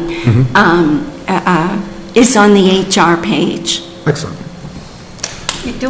When we have a new employee of the town, who is a new employee of the town, do they get some kind of a packet or anything telling them about the town and phone numbers and all of those things? They absolutely do. So informally, we had a onboarding plan. We have subsequently formalized it and are probably, I would say, 7/8 through an onboarding portal that has everything, the mission, the town's strategic plan, and then goes more to the micro level as far as the departments and org charts and the mission of each department, and it's very detailed. Then when we hire somebody in a position, we work very closely with the department head, or sometimes it's the supervisors that more directly oversee the work that they do. And we have a formal onboarding plan, taking the position description and asking the department heads, help us look over the next year, and when might one expect that the deputy assessor will be trained in maybe 61A? Is it their first 3 months, 6 months, 9 months, or after a year? So yeah, yes, we do. We continue to develop it further. It's full of information. And once a person is selected, they need to have a town email address through IT. We notify IT, then they get access to this portal. Could we slip a copy of the pledge in there too, so they know what their It is in there. mindset should be? Oh, it is in there, and all of our interview process includes a question, what have you done to contribute to diversity over the past year, for example? Very good. This was very enlightening. Thank you. You're welcome.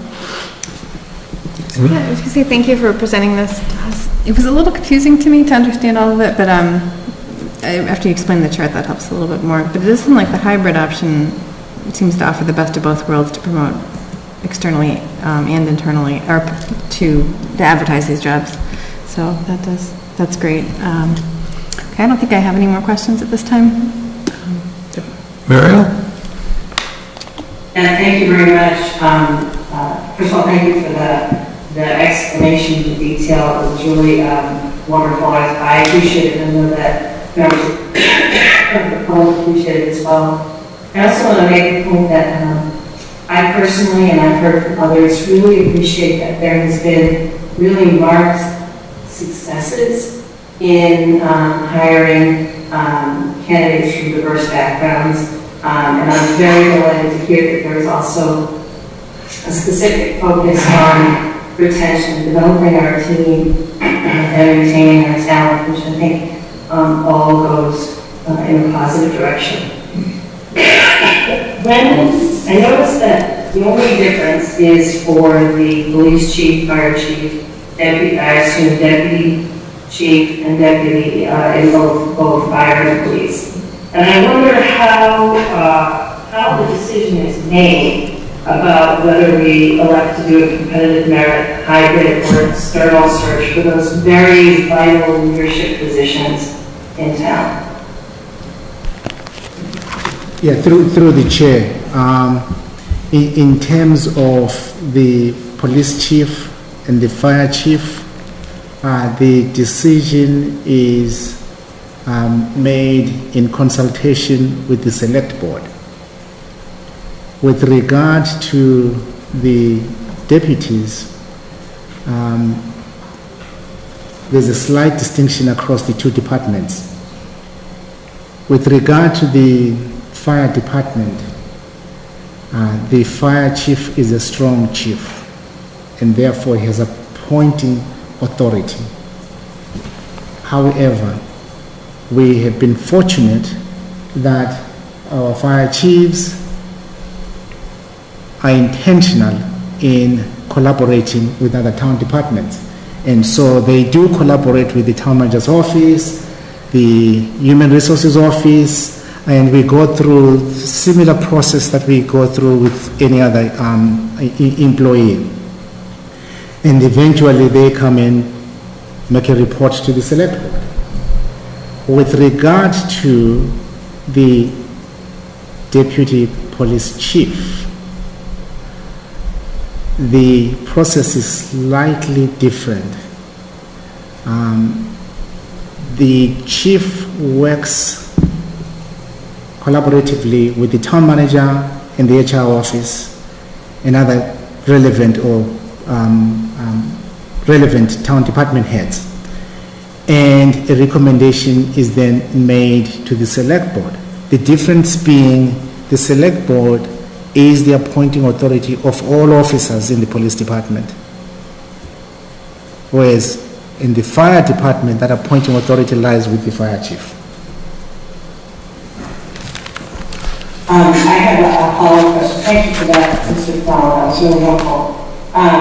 Could you explain to me? I know that we just did a competitive merit appointment for the fire chief, but I don't remember the process whereby the select board weighed in on that decision.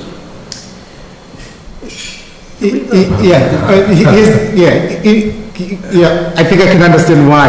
Because that discussion occurred before you joined the board. It was held before, I think you joined the board, Muriel. For the fire chief or police chief? So fire chief. I believe she was. No, I think the process was defined before she joined the board. But the appointment was made after she joined the board. And when was that conversation? How was that decided? I haven't found anyone who can tell me about that. I've spoken to a couple of prior select board members as well. So when was that conversation and how did that transpire? Yeah, we will review our notes and come back to you with a more specific answer. That would be great. And I also know that we did the same process in 2020. I appreciate understanding for the police chief. I appreciate understanding how the conversation transpired then as well. If I could get two pieces of those two data points, that would be very helpful. Mm-hmm. And I should also say, as we were preparing for for this conversation. One thing that really stood out to me is how competitive the merit promotional process is. Every time we have advertised for the police chief or the deputy positions, we have had multiple candidates apply. I was speaking with our former chief Flannery recently, and he reminded me of his process where there were other 3 individuals who applied for that role. And similarly, we recently went through the deputy police chief position, and there were 4 candidates, I believe, Maria, who applied. So my point is, I was very impressed by how competitive that process is, although, yes, it is internal, and I think as we have laid out in our typology, there are some limitations with regard to that policy. Right. Yeah, if I could just follow up, through you, Mr. Chair. I really appreciate that. I'm glad you made that full district model, and it doesn't surprise me even a little bit that our internal candidates are very competitive, no matter what the process is. And I think that speaks highly of the town and the individual departments. I have a tendency, I'll just say that my preference would always be to have a process that was competitive, that included external searches and external candidates, particularly in the times that we are facing where new energy and diversity and inclusion is such a priority. But yes, I would always expect that our internal candidates would be hard to beat, frankly. So I appreciate you making that point. Thank you. Thank you. Anyone else? Well, I knew for years there was a 15-mile requirement for police or fire. You had to live within a certain distance of the town in order to get here at a certain time if there's something going on. And so that limits the outside number of towns that we can draw from. Is that right? That is correct in terms of public safety, yes. Okay, that's all I just wanted to know. Is that at time of hire or consistent? At the time of hire, as you continue to be an employee of the town. Mm-hmm. Yeah. So we would never hire anyone from like Turner's Falls or anything like that? Not unless they moved here. Or us. Or within our 15... Or Sandwich, New Hampshire. Excellent.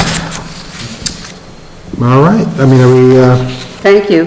Are we all set with that? Oh, we're all set. Thank you very much, Maria. I really appreciate, and Norman, I really appreciate the presentation. I think it's enlightening to let people understand how we go about hiring. Thank you. I had a couple questions on the town manager's report, aside from this, if we're at that point, or... I think he has one more thing, and then we can ask questions.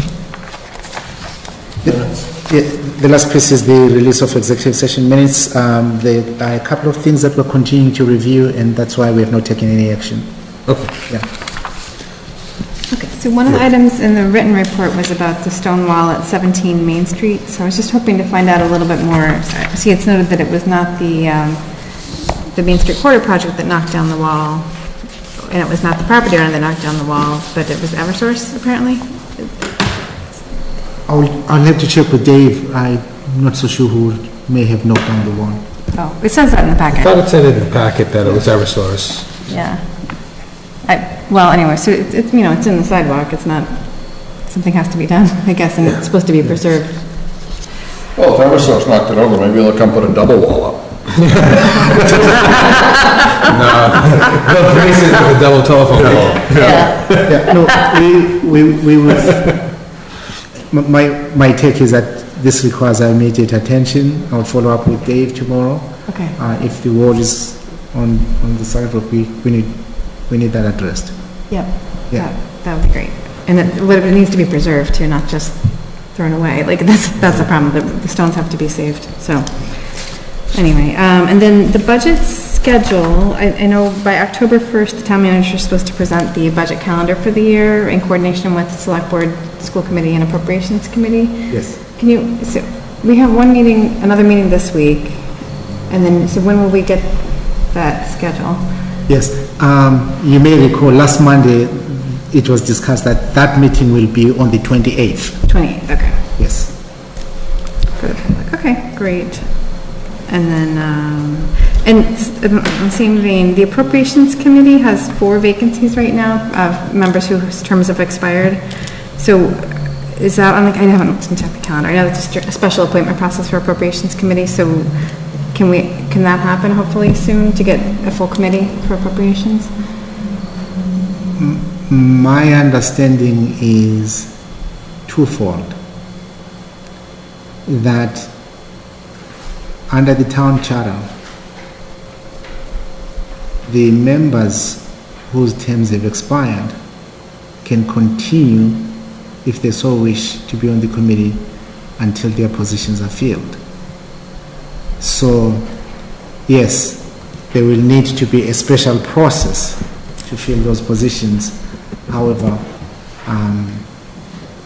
the members that I've spoken with, Mike Manning, Todd Sestari, the other 2 are remaining. They have not indicated that they want to leave the committee, so they will be available for our meeting, if that's the question. I guess so 2 of the terms have expired over a year ago, so I feel like the appointing committee should meet and appoint the people. If they intend to continue, we should appoint them to continue for another 3 years. Yeah. And Shahidul resigned when he got on the planning board, so that one's definitely a vacancy. So anyway, and so really there's only one person whose term's not expired, is Bill Flannery. Yeah. We will work with the appointing authorities and schedule I a meeting think that sooner rather would than be later. great. So if there are any changes this year, they'll be on board before the budget season begins. Yeah. Okay. Liaison reports? I don't have a liaison report, but I just wanted to, while we're all here, one of our members has a birthday, and I just want us all to wish Muriel a happy birthday. Happy birthday. Muriel. Happy birthday, Muriel. I think Brendan had a birthday He did too. really recently. Every year. But I did recently, right? Happy birthday. Yep, Thank you. Happy birthday. I have one, it's not a liaison report, but the Hopkinton Night Out that was canceled or postponed due to the rain a few weeks ago has been rescheduled for a week from tonight at 4:30. It is scheduled a little earlier related to the earlier sunset. So, Chief, is that at the high school or at the Common? Up at the Common. Up at the Common. So just come on out and see your police at work. Hopefully Titan will be there, and the fire. Fire, you'll be there too, right? Absolutely. Good. So, that's all I have. Liaison report? Yeah, I'll add, I'm not the liaison for the Cultural Council, but I will add that I went to the Cultural Council mural unveiling on Saturday at the EMC Park. They unveiled 5 new panels by local artists, and it was really interesting and inspiring to hear their stories of how they created their pieces, and I would encourage everybody to drive or walk by and see the murals. And Poly Arts is also a Cultural Council event, and I'm really pleased to see that went off. We had good weather, good crowds, but safe because it's outdoors, and so I'm really happy to see that event back. Fantastic. Muriel? No, I don't have any reports this time. Thanks. Okay, and I did want to plug something now. My family just signed up for the townwide composting, and it doesn't get a lot of attention or publicity. But for those folks that are interested in composting, it's really easy and convenient, and it really reduces waste. And you get a free bag of composting at the end of the year, compost material at the end of the year. cool. Black earth compost. And I just wanted to, my only thing is the salute to the BAA is this Thursday, and it should be a cool event. Looking forward to it. For future agenda items, I actually handed out a list of the proposed future agenda items, and asked everyone to take a look at those. Muriel, I will email it to you. Great, to take a look at those and prioritize it, and if we could kind of collaborate with, you know, what we want to deal with in the future meetings and prioritize, I think it'd be a great idea. Because I came up with it. So noted. Any other future agenda items that anyone wants to add? No? All right. In that case, I'm willing to take the motion of the night. Okay, I move to adjourn the meeting. Second. Any discussion? Nope. Hearing none. Roll call vote. Amy Rodebush, yes? Ted Stone, yes. Yes. You're okay, yes. Mayor Fondis, yes. Thank you, everyone. Have a great night. Take care.